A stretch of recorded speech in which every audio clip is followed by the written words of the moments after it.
Hello everyone, welcome to python programming language series. जहां आज की इस वीडियो में हमें कंस्ट्रक्टर ओवरराइडिंग के कॉन्सेप्ट को कवर करना है। हमारी प्रीवियस वीडियो में हमने मेथड ओवरराइडिंग के कॉन्सेप्ट को समझा। ओवरराइडिंग का जो मीनिंग है वो है मॉडिफिकेशन। किसी चीज़ में आप कुछ मॉडिफाई कर रहे हो, कुछ चेंज कर रहे हो, उसको हम ओवरराइडिंग बोलते हैं। मेथड ओवरराइडिंग का कॉन्सेप्ट अगर मैं रिकॉल करूं तो मेथड ओवरराइडिंग का कॉन्सेप्ट ये कहता है, अगर आपके पास दो क्लासेस हैं, एक पेरेंट क्लास और दूसरी child class. Child class parent class में मौजूद सभी मेथड्स को बाय डिफ़ॉल्ट यूज़ कर सकती है, उनको एक्सेस कर सकती है। अब चाइल्ड क्लास अगर चाहे तो पेरेंट क्लास में मौजूद मेथड की इम्प्लीमेंटेशन को ओवरराइड कर सकती है। इस पूरे प्रोसीजर को हम मेथड ओवरराइडिंग बोलते हैं। अब जो कंस्ट्रक्टर ओवरराइडिंग का कॉन्सेप्ट है वो बिल्कुल मेथड ओवरराइडिंग से मिलता जुलता ही है। बेसिकली कंस्ट्रक्टर होता क्या है? कंस्ट्रक्टर जो है ये एक स्पेशल मेथड है, स्पेशल फंक्शन है, जिसको हम इनिट फंक्शन भी बोलते हैं पाइथन प्रोग्रामिंग लैंग्वेज में। तो जो कंस्ट्रक्टर ओवरराइडिंग का कॉन्सेप्ट है वो ये कहता है कि अगर आपके पास दो क्लासेस हैं, एक पेरेंट क्लास और चाइल्ड क्लास, तो जो चाइल्ड क्लास है वो automatically by default parent class में मौजूद कंस्ट्रक्टर को यूज़ कर सकती है और अगर चाहे तो वो उसको ओवरराइड भी कर सकती है। ठीक है, इसको मैंने यहाँ पर लिखा हुआ है डेफिनेशन को। वो बोलता है कि parent class constructor is by default available to child class. ठीक है जी, यहाँ तक कहानी क्लियर है। उसके बाद वो बोलता है if child class wants it can change it और ओवरराइड इट। ठीक है, अगर चाइल्ड क्लास चाहे तो वो पेरेंट क्लास में मौजूद कंस्ट्रक्टर को ओवरराइड कर सकती है। अब इस पूरी कहानी को हम एक डिटेल एग्जांपल के साथ समझेंगे, जहाँ पर हमें बहुत सारी चीज़ों को समझना है। हम जो सुपर मेथड का कॉन्सेप्ट है, जिसको सुपर फंक्शन भी बोला जाता है, उसको भी रिकॉल करेंगे, क्योंकि जब हम चाइल्ड क्लास में पेरेंट क्लास में मौजूद मेथड को एक्सेस करते हैं तो हम उसके लिए सुपर मेथड को यूज़ करते हैं। उसके साथ साथ हम ये जो हमारा टॉपिक है कंस्ट्रक्टर ओवरराइडिंग, ये भी इसी एग्जांपल में कवर हो जाएगा। मेथड ओवरराइडिंग का कॉन्सेप्ट जो है वो भी रिकॉल हो जाएगा। तो हम हमारे कंप्यूटर सिस्टम पर जा रहे हैं, जहां हम प्रैक्टिकली एक एग्जाम्पल के साथ कंस्ट्रक्टर ओवरराइडिंग के कॉन्सेप्ट को समझेंगे। एक प्रॉब्लमेटिक एग्जाम्पल हम वहां पर लिखेंगे, बनाएंगे और उस प्रॉब्लम को हम कंस्ट्रक्टर ओवरराइडिंग के साथ सॉल्व करेंगे, जिससे कॉन्सेप्ट मज़ीद अच्छे से समझ आएगा। जा रहे हैं हमारे कंप्यूटर सिस्टम पर। हम आ चुके हैं कंप्यूटर स्क्रीन पर, जहां हम कंस्ट्रक्टर ओवरराइडिंग के कॉन्सेप्ट को प्रैक्टिकली समझेंगे। तो एग्जाम्पल को हम स्टार्ट करते हैं। हमें एक पेरेंट क्लास सबसे पहले यहाँ पर बनाना है, जिसका नाम है पर्सन। अब इस पेरेंट क्लास के बाद हम दो चाइल्ड क्लासेस बनाएंगे। एक क्लास बनाएंगे एम्प्लॉय के नाम से और एक क्लास बनाएंगे हम स्टूडेंट के नाम से। तो ये पर्सन क्लास मैंने बना ली। इसमें हम एक कंस्ट्रक्टर डिफाइन करते हैं, जिसके लिए हमको डेफ कीवर्ड लिखना है, 2 टाइम अंडरस्कोर, और उसके बाद हमने इनिट देना है, फिर से 2 टाइम अंडरस्कोर। बेसिकली कंस्ट्रक्टर जो है ये इनिट फंक्शन ही है। अब इस कंस्ट्रक्टर में एक पैरामीटर है सेल्फ, और उसके साथ साथ हमारे पास दो मजीद ऑब्जेक्ट एट्रीब्यूट्स या ऑब्जेक्ट वेरिएबल्स आप बोल सकते हो, वो है नेम और एज के नाम से। नेक्स्ट लाइन पर आ जाते हैं, लिखते हैं जी self dot name is equal to name. It means इस पैरामीटर नेम में जो भी वैल्यू आएगी वो असाइन हो जाएगी सेल्फ डॉट नेम वाले वेरिएबल में। बेसिकली सेल्फ क्या है? ये ऑब्जेक्ट को पॉइंट कर रहा है। ये सारी बातें हमने पहले पढ़ी हुई हैं, तो इसमें परेशान होने की बात नहीं है। सेल्फ डॉट एज, दूसरा जो हमारे पास पैरामीटर है, उसकी वैल्यू किस में आ जाएगी? सेल्फ डॉट एज में। ठीक है, ये जो एज पैरामीटर है, इसमें जो भी वैल्यू आएगी वो सेल्फ डॉट एज में स्टोर होगी। अब हमने यहाँ तक एक कंस्ट्रक्टर बना लिया, जिसमें दो एट्रीब्यूट्स हैं, एक नेम और एज के नाम से। नीचे हम एक और मेथड बनाते हैं, जो कि एक ऑब्जेक्ट मेथड है। इस ऑब्जेक्ट मेथड का नाम है डिटेल्स। ठीक है, क्योंकि ये डिटेल्स प्रिंट करवाता है, तो मैंने इसका नाम भी डिटेल्स रख लिया और यहाँ पर मैंने सेल्फ जो है पैरामीटर उसको पास कर लिया। नेक्स्ट लाइन में आते हैं। ये मेथड करता क्या है? ये सबसे पहले नंबर पर प्रिंट करवाता है सेल्फ डॉट नेम को, मतलब जो वैल्यू सेल्फ डॉट नेम में पड़ी हुई है, और इसी तरह से ये प्रिंट करवाता है सेल्फ डॉट एज को, मतलब जो value self dot age variable में पड़ी हुई, ये है हमारे पास एक पेरेंट क्लास। अब इसी पेरेंट क्लास की मैं एक और चाइल्ड क्लास बनाता हूं। ये चाइल्ड क्लास है एम्प्लॉय के नाम से। तो मैंने क्लास कीवर्ड लिखा, उसके बाद मैंने एम्प्लॉय चाइल्ड क्लास का नाम लिखा और पैरेंथेसिस में मैं पेरेंट क्लास का नाम दूंगा। पेरेंट क्लास है पर्सन। इट मींस मैंने यहाँ पर एक क्लास बनाई एम्प्लॉय के नाम से, जो कि एक चाइल्ड क्लास है किसकी, पर्सन क्लास की। आ जाते हैं नेक्स्ट लाइन पर। अब यहाँ पर हम एक कंस्ट्रक्टर जो है वो डिफाइन करते हैं। कंस्ट्रक्टर जो हम डिफाइन करेंगे वो एम्प्लॉय के हिसाब से ही होगा। तो हम यहाँ पर लिखते हैं डेफ, उसके बाद 2 टाइम अंडरस्कोर, फिर उसके बाद हम लिखते हैं जी इनिट। अब जैसे ही मैंने कंस्ट्रक्टर को यहाँ पर लिखा, इनिट मेथड को, फंक्शन को लिखा, तो ये देखिए ऑटोमेटिकली उसने हमें ये एक लाइन सजेस्ट कर दी। बेसिकली यही काम हमको करना है, लेकिन अभी के लिए हम इसको सही से नहीं समझ पाएंगे, तो इसको हमने रिमूव कर दिया और आ गए हम पैरामीटर्स में। यहाँ पर एम्प्लॉय के लिए हमको नेम चाहिए, उसका एज चाहिए और उसके साथ उसका आईडी चाहिए, एम्प्लॉय आईडी। ठीक है, क्योंकि हम एम्प्लॉय क्लास के हिसाब से यहाँ पर जो है वो पैरामीटर्स हमको यहाँ पर लिखने हैं, एट्रीब्यूट्स यहाँ पर लिखने हैं। तो वही काम जो हमने पेरेंट क्लास में किया वो यहाँ पर हम रिपीट करते हैं जी।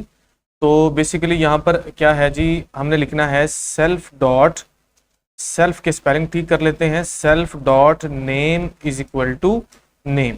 जो भी वैल्यू नेम वेरिएबल में आएगी, नेम पैरामीटर में आएगी, वो सेल्फ डॉट नेम वेरिएबल में स्टोर हो जाएगी। इसी तरह से self dot age is equal to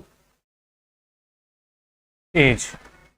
और नेक्स्ट लाइन पर हमको लिखना है self dot E I D is equal to E I D. ठीक हो गया जी। यहाँ तक हमारा काम जो है वो खत्म हो चुका है कंस्ट्रक्टर को लेकर। नेक्स्ट लाइन में हमको वही सेम मेथड लेकर आना है, जो कि है डिटेल्स के नाम से। देखिए उसने खुद ब खुद चीज़ें हमको यहाँ पर जो है वो नीचे सजेस्ट कर दी, लेकिन फिलहाल के लिए इसको हमें रिमूव करना है और हमें नीचे चीज़ों को लिखना है। बेसिकली ये डिटेल्स क्या करता है, ये पहले नंबर पर प्रिंट करता है किसको जी, सेल्फ डॉट नेम को, सेल्फ डॉट नेम। अब ये जो सेल्फ डॉट नेम है ये इस चाइल्ड क्लास का है, एम्प्लॉय क्लास का। ठीक है, यही वाला, ये वाला प्रिंट होगा। फिर से लिखते हैं जी प्रिंट, और यहाँ पर हमारे पास ये प्रिंट करेगा सेल्फ डॉट एज। और इसी तरह से नेक्स्ट लाइन में प्रिंट और आगे self dot E I D. ठीक हो गया जी, ई आई डी हमने यहाँ पर लिख लिया। अब मैंने जो दूसरी हमारे पास क्लास है जो कि चाइल्ड क्लास है, उसका काम मुकम्मल कर लिया। फिलहाल के लिए आपने परेशान नहीं होना, जैसी तीसरी क्लास हम बनाएंगे तो हमें सारी की सारी कहानी समझ आ जाएगी। अब यहाँ पर एक और मैं चाइल्ड क्लास बनाता हूँ स्टूडेंट के नाम से। तो स्टूडेंट क्लास में हमको स्टूडेंट के अकॉर्डिंग जो है वो एट्रीब्यूट्स बनाना है। सबसे पहले स्टूडेंट क्लास जो है ये चाइल्ड क्लास है किसकी, पर्सन की, तो हमने इसको यहाँ पर मेंशन कर दिया। आगे लगाए कॉलन और आगे नेक्स्ट लाइन पर हमें यहाँ पर कंस्ट्रक्टर बनाना है। उसके लिए हम डेफ लगाते हैं, 2 टाइम अंडरस्कोर और इनिट को यूज करते हैं। तो ये देखिए उसने ऑटोमेटिकली हमें यहाँ पर सजेशन दे दी सुपर मेथड के साथ, लेकिन फिलहाल के लिए इसको हमें यूज नहीं करना। स्टूडेंट का हमें नेम चाहिए, एज चाहिए और दूसरे नंबर पर हमको चाहिए स्टूडेंट का रोल नंबर। फॉर एग्जांपल और भी बहुत सारे जो हैं एट्रीब्यूट्स हो सकते हैं, लेकिन समझने के लिए मैं यहाँ पर एक एट्रीब्यूट इजाफी ले रहा हूँ नेम और एज के अलावा। आ जाते हैं नेक्स्ट लाइन पर, यहाँ पर कॉलन लगा रहेगा। आ जाएंगे नेक्स्ट लाइन पर। सबसे पहले लिखते हैं जी self dot name is equal to name. इसी तरह से नेक्स्ट लाइन पर हमको लिखना है self dot age is equal to age. इसी तरह से नेक्स्ट लाइन में हमको लिखना है self dot roll number is equal to roll number. अब जो भी वैल्यूज नेम, एज और रोल नंबर में आएंगी वो self dot name, self dot age, self dot roll number में चली जाएंगी। सेल्फ क्या है, सेल्फ बेसिकली ऑब्जेक्ट को पॉइंट करता है, जो भी करंट ऑब्जेक्ट होगा। ये क्या है, ये ऑब्जेक्ट एट्रीब्यूट्स है। इसके बाद हमको लिखना है जी मेथड को, जो कि है डिटेल्स के नाम से। जैसे इसको लिखते हैं तो ऑटोमेटिकली वो सुपर मेथड के साथ, सुपर फंक्शन के साथ हमें सजेशन देता है, लेकिन फिलहाल के लिए हमको इन सजेशन को डिलीट करना है, रिमूव करना है। नेक्स्ट लाइन पर आ जाते हैं। ये डिटेल्स जो है कौन सी प्रिंट करवाएगा स्टूडेंट क्लास की, सबसे पहले नंबर पर ये प्रिंट करवाएगा स्टूडेंट का नेम। तो हम लिख लेते हैं self dot name. Next line पर आ जाते हैं, प्रिंट करते हैं और यहां पर लिख लेते हैं सेल्फ डॉट एज। और नेक्स्ट लाइन पर हमको प्रिंट करवाना है रोल नंबर को। प्रिंट लिखा और यहां पर लिख लिया self dot age, sorry self dot age हमने लिख लिया, रोल नंबर हमको लिखना है तो ये हमने यहाँ पर लिख लिया। अब यहाँ पर आप देखें, पहले नंबर पर हमारे पास है एक पेरेंट क्लास। पेरेंट क्लास में दो एट्रीब्यूट्स हैं, नेम और एज के नाम से, और एक मेथड है डिटेल्स के नाम से जो कि नेम और एज को प्रिंट करवाता है। उसके बाद हमने एक एम्प्लॉय क्लास बनाई। एम्प्लॉय क्लास जो है ये चाइल्ड क्लास है किसकी, पर्सन क्लास की। अब इस चाइल्ड क्लास में दो एट्रीब्यूट जो हैं वो रिपीट हो रहे हैं किसके, पेरेंट क्लास के। ठीक है, वही रिपीट हो रहे हैं यहाँ पर। जो चाइल्ड क्लास है वो पेरेंट क्लास के एट्रीब्यूट्स को, मेथड्स को यूज कर सकती है, एक्सेस कर सकती है, लेकिन हमने उनको यहाँ पर रिपीट किया, और यहाँ पर वही सेम मेथड जो कि पेरेंट क्लास का है वो यहाँ पर हमने जो है दोबारा से रिपीट किया। तो ये हमारे पास क्या हो रही है, ये रेपिटेशन हो रही है, ये रिडंडेंसी हो रही है कोड की। तो नेक्स्ट लाइन पर अगर हम देखें तो ये स्टूडेंट क्लास है। स्टूडेंट क्लास में हमारे पास तीन एट्रीब्यूट्स हैं, नेम और एज वही हैं जो पेरेंट क्लास में है, जबकि रोल नंबर एक इजाफी एट्रीब्यूट है। इसी तरह से सेम वही मेथड जो है वो हमने यहाँ पर बनाया, जिसमें नेम और एज तो आएगा ही आएगा, लेकिन एक इजाफी जो है हमारे पास एक लाइन प्रिंट हो रही है इस डिटेल्स वाले मेथड में। तो अब यहाँ पर जो मेन प्रॉब्लम है, मेन प्रॉब्लम क्या है कि यहाँ पर हमारे डाटा में डुप्लीकेसी है, रिडंडेंसी है। अब हम इसको रन करके देखते हैं, पहले एक दफा रन कर लेते हैं। रन करेंगे तो कोई ऐसा प्रॉब्लम नहीं आएगा। फॉर एग्जांपल मैं स्टूडेंट क्लास का एक ऑब्जेक्ट बनाता हूं S1 के नाम से, और ये क्लास है जी स्टूडेंट। उसके बाद हमने लगाई पैरेंथेसिस। पैरेंथेसिस में हमको तीन वैल्यूज पास करनी है, एज, रोल नंबर और नेम। फॉर एग्जांपल नेम है जी माजिद, माजिद लिख लेते हैं यहाँ पर, माजिद की स्पेलिंग लिख लीजिए जी, ठीक। उसके बाद रोल नंबर है फॉर एग्जांपल 58, और इसी तरह से सॉरी इस यहाँ पर हमको एज लिखना है, तो एज है फॉर एग्जांपल 19, और जो रोल नंबर है वो है 58। नीचे हमने जो है मेथड को कॉल कर लेना है S1 डॉट, मेथड का नाम है डिटेल्स। इसको जैसे ही हम कॉल करेंगे तो हमें आउटपुट में ये तीनों चीजें मिलेंगी जो हमने यहाँ पर आर्गुमेंट में पास की। ठीक है, माजिद 1958। लेकिन प्रॉब्लम क्या है, प्रॉब्लम है यहाँ पर हमारा जो कोड है वो बार बार रिपीट हो रहा है। अब ये जो कोड है, ये जो कंस्ट्रक्टर है, हम इसको नीचे यहाँ पर यूज कर सकते हैं चाइल्ड क्लासेस में। तो चाइल्ड क्लासेस में इनको यूज भी कर सकते हैं, इनको हम ओवरराइड भी कर सकते हैं। ठीक हो गया। तो हम इसी कोड को नीचे अगर चाइल्ड क्लास में यूज करना चाहते हैं तो उसका मेथड क्या है, ताकि ये जो यहाँ पर प्रॉब्लम आ रहा है कोड की डुप्लीकेशन का, वो प्रॉब्लम हमारा खत्म हो। तो हमने इसको फिलहाल के लिए कर देना है यहाँ से इरेज कर दिया।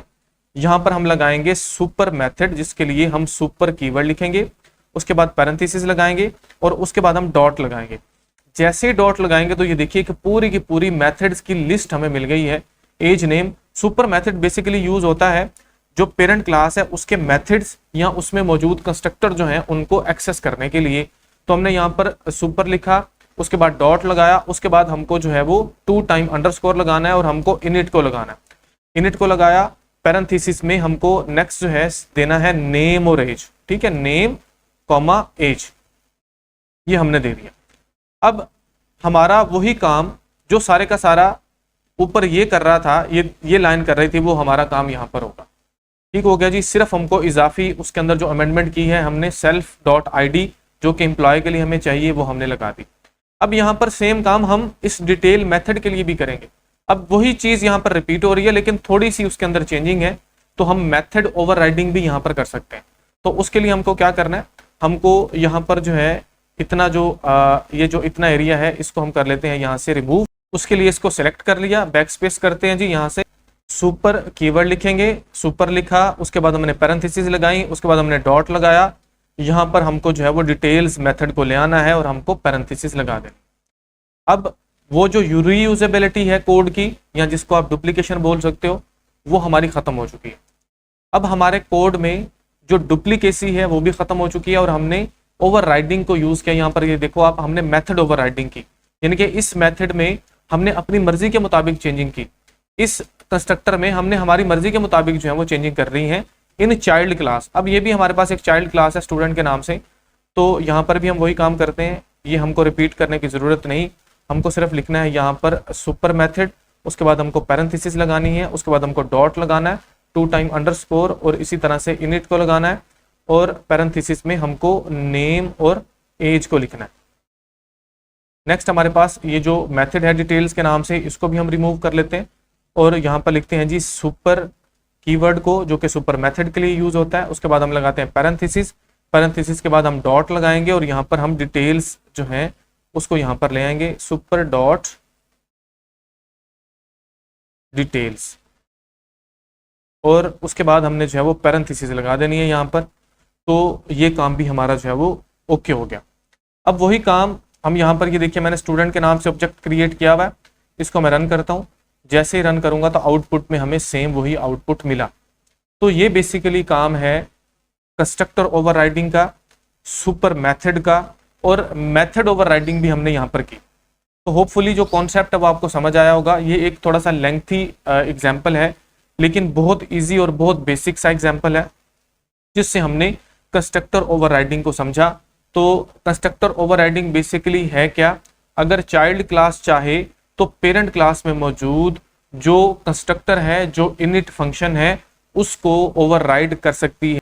तो मिलते हैं नेक्स्ट वीडियो में। वीडियो अगर हेल्पफुल है तो लाइक जरूर कीजिए, चैनल को सब्सक्राइब जरूर कीजिए, और वो सभी लोग जो पाइथन प्रोग्रामिंग लैंग्वेज को बिल्कुल बेसिक से, बिगिनिंग से सीखना चाहते हैं, उनको टैग जरूर कीजिएगा। Thank you so much.